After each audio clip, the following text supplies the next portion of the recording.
जय माता दी दोस्तों, कैसे हैं आप सभी। आशा करता हूं दोस्तों आप सभी अच्छे होंगे, स्वस्थ होंगे।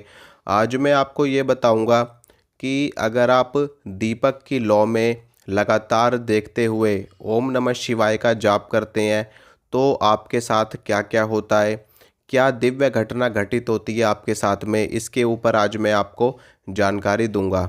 देखिए दोस्तों, हमारे सनातन धर्म में, हमारे हिंदू धर्म में दीपक प्रज्वलित करने का बहुत बड़ा महत्व है, बहुत बड़ा विधान है और बहुत बड़े वैज्ञानिक तथ्य हैं इसके पीछे।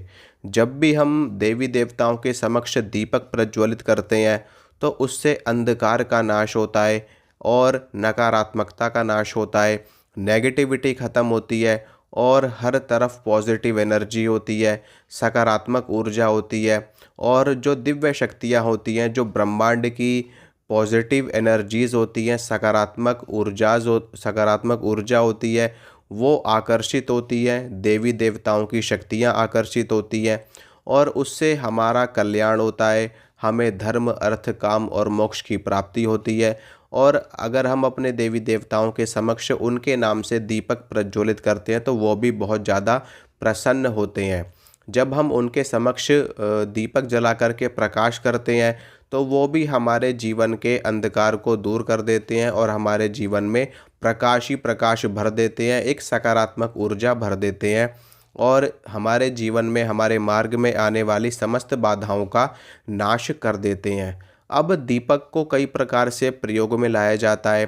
कई लोग दीपक की लौ में त्राटक करते हैं, कई लोग बिंदु में त्राटक करते हैं और कई लोग दीपक प्रज्वलित करके सामान्य रूप से मंत्र का जाप करते हैं आंखें बंद करके। तो आंखें बंद करके जाप करने में और दीपक की लौ में देखते हुए जाप करने में क्या फ़र्क होता है, क्या अंतर होता है और इससे क्या क्या घटना घटित होती है। देखिए दोस्तों, जब भी हम किसी भी चीज़ को एकदम टकटकी लगा करके देखते हैं और साथ में हम मंत्र का जाप भी करते हैं तो उससे बहुत बड़ी ऊर्जा जागृत होती है, एक दिव्य शक्ति प्रकट होती है, एक दिव्य शक्ति जागृत होती है। आपने अक्सर देखा होगा कि जब भी आप किसी भी चीज़ को टकटकी लगा करके देखते हैं तो उससे आपके आज्ञा चक्र में दर्द होना शुरू हो जाता है, पेन होना शुरू हो जाता है और आपकी आँखों में भी दर्द होता है। आपकी आँखों से आँसू निकलने लगते हैं और आपकी आंखें ठसी की ठसी रह जाती है। आपको ऐसे लगता है जैसे हमारी आंखें मोटी हो गई हैं, भारी हो गई हैं और दर्द दर्द हो रहा है आँखों में। ये चीज़ें उन लोगों के साथ में ज़्यादा होती हैं जो पहली बार शुरुआत करते हैं इस चीज़ की। तो पहली बार कोई भी व्यक्ति करेगा तो उसके साथ में ऐसा होगा, लेकिन जब लोग लगातार त्राटक करते रहते हैं, ध्यान करते रहते हैं आँखें खोल करके, तो धीरे धीरे उनके लिए एक सामान्य प्रक्रिया बन जाती है। लेकिन इस सामान्य प्रक्रिया से उनके जीवन में जो घटना घटित होती है वो बहुत ही दिव्य होती है और अलौकिक होती है। इससे होता क्या है कि इससे हमारी थर्ड आई ओपन होती है, हमारी तीसरी आँख खुलती है और वो तीसरी आँख इतनी ऊर्जा को ग्रहण करती है लगातार देखने से। क्योंकि इससे जो हमारे आज्ञा चक्र में जो यहाँ पर थर्ड आई होती है हमारी, वहाँ पर सेंसेशन होती है, वहाँ पर एक दबाव होता है। उस दबाव से धीरे धीरे करके हमारी थर्ड आई ओपन होनी शुरू हो जाती है।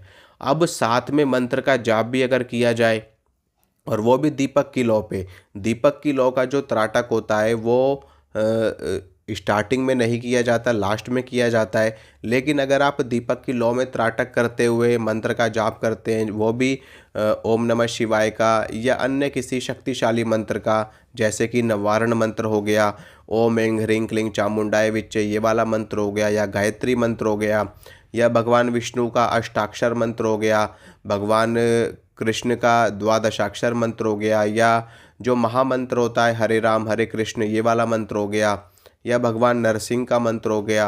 अगर इनमें से कोई भी मंत्र आप दीपक की लौ में देखते हुए मंत्र जपते हैं तो इससे बहुत ही भयंकर रूप से आपकी जो थर्ड आई है, जो तीसरा नेत्र है, वो जागृत होता है। क्योंकि दीपक की लौ में जब आप टकटकी लगा करके देखते हैं और मंत्र का जाप आप शुरू कर देते हैं, सबसे पहली चीज़ तो ये प्रक्रिया ऐसे नहीं की जाती है। मैं आपको बताऊं कि जो दीपक होता है वो एकदम आपके बिल्कुल आपकी आंखों के एकदम सीधी रेखा में होना चाहिए। ऐसा नहीं है कि दीपक आपने नीचे जला रखा है और आप नीचे देख करके कर रहे हैं, तो इससे क्या होगा कि आपकी आंखों पर जोर पड़ता है एक, और आपको थोड़ी परेशानी भी हो सकती है, आपके सिर में दर्द हो सकता है, आपकी आँखों में ज़्यादा दर्द हो सकता है। तो अगर आप ऐसा करते भी हैं तो सबसे पहली चीज़ तो है कि शुरुआत में ये जो क्रिया है ये ज़्यादा देर के लिए ना करें। शुरुआत में आप सिर्फ़ ये क्रिया 5 मिनट तक ही करें। 5 मिनट करें, 2 मिनट करें, 3 मिनट करें, फिर बाद में धीरे-धीरे करके जब आपको अभ्यास हो जाए तो आप इसको बढ़ा सकते हैं। लेकिन इससे आपकी कुंडलिनी शक्ति बहुत तेज़ी के साथ में जागृत होती है और आपका जो तीसरा नेत्र है वो बहुत जल्दी खुलता है। ओम नमः शिवाय मंत्र आप उसमें दीपक की लौ में देखते हुए जपेंगे तो उससे क्या होगा कि एक तो जो मंत्र की ऊर्जा है वो डायरेक्ट आपकी दीपक की लौ से जाकर के टकराएगी आपकी आज्ञा चक्र के माध्यम से। मंत्र आप पढ़ेंगे, मंत्र की ऊर्जा मंत्रों में एक मंत्र से एक तरंग उत्पन्न होगी और वो तरंग आपकी दीपक की लौ से जाकर के टकराएगी जो आपने अपने इष्ट के लिए प्रज्वलित किया है।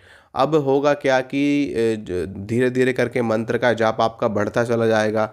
तो वो जो दीपक की लौ है जब उसमें वो तरंग टकराएगी तो वो तरंग एक स्वरूप ग्रहण करेगी उस दीपक की लौ में।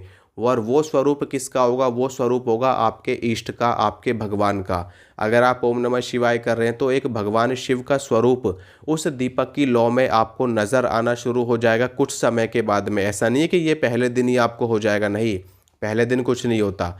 इसमें आपको महीना, 2 महीना, 3 महीना आपको लग सकता है। तो लेकिन धीरे धीरे करके आपको उसमें एक स्वरूप दिखना शुरू हो जाएगा और एक समय के बाद में भगवान शिव के दर्शन आपको उस दीपक की लौ में हो जाएंगे और साक्षात रूप से होंगे। और भगवान शिव से आप बात कर सकते हैं, उनसे अपनी मन की बात कह सकते हैं, उनके दर्शन कर सकते हैं। तो इसके लिए आपको थोड़ा समय देना पड़ेगा, थोड़ा जाप आपको करना पड़ेगा। लेकिन शुरुआत में आप थोड़े से ही शुरुआत करें, क्योंकि इसमें देखिए मंत्र का जाप तो आप कर लेंगे, आधे घंटा 1 घंटा आप आराम से कर सकते हैं। लेकिन दीपक की लौ में जो आप त्राटक करेंगे उसके लिए आपको अभ्यास चाहिए होगा।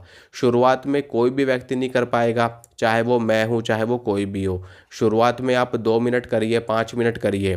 5 मिनट आप, जैसे कि मैं आपको बताता हूँ कि पहले 2-3 मिनट आप देखिए दीपक की लौ में लगातार। जब आपको लगे कि आपकी आंखें दर्द हो रही हैं, आपकी आंखों से आंसू निकल रहा है, तो आप आंखें बंद करके जाप करते रहिए। फिर जब आपको थोड़ा आराम मिल जाए तो फिर आप देख सकते हैं। तो 2-2 3-3 मिनट करके आप इस अभ्यास को करते रहिए लगातार, ठीक है। और फिर धीरे धीरे करके जब आपका समय बढ़ेगा तो फिर 5 मिनट कर लेना, फिर 7 मिनट, फिर 10 मिनट। फिर ऐसे करते करते जब आपको प्रैक्टिस हो जाएगी, आपका अभ्यास पक्का हो जाएगा, तो फिर आप 1-1 घंटे भी दीपक की लौ में कंटिन्यू देखते हुए मंत्र का जाप कर सकते हैं। और आप देखना, मैं विश्वास के साथ कहता हूं दोस्तों कि जब आप इस प्रोसेस को 1 घंटे तक कंटिन्यू करने लगेंगे ना, यानी कि 1 घंटा आप रोज़ अगर इस प्रोसेस को करने लगेंगे तो बहुत जल्दी भगवान शंकर के दर्शन आपको होंगे और आपकी जो तीसरी आँख है, थर्ड आई है, वो बहुत जल्दी जागृत होगी। और उस दीपक की लौ में, उस दीपक की लौ से जो दिव्य शक्तियाँ प्रकट होंगी वो शक्तियाँ भी आपको दिखनी शुरू हो जाएंगी। आपका आज्ञा चक्र बहुत ही जल्दी जागृत हो जाएगा। तो इस प्रोसेस को करिए, लेकिन धीरे धीरे करके करना। तो इसी के साथ मैं इजाज़त चाहता हूँ। अगर आपको मेरे द्वारा दी गई जानकारी अच्छी लगती है, पसंद आती है, तो वीडियो को लाइक करना, शेयर करना, चैनल को ज़्यादा से ज़्यादा सब्सक्राइब करना। मिलूँगा आप सभी से अगली वीडियो में। जय माता रानी की।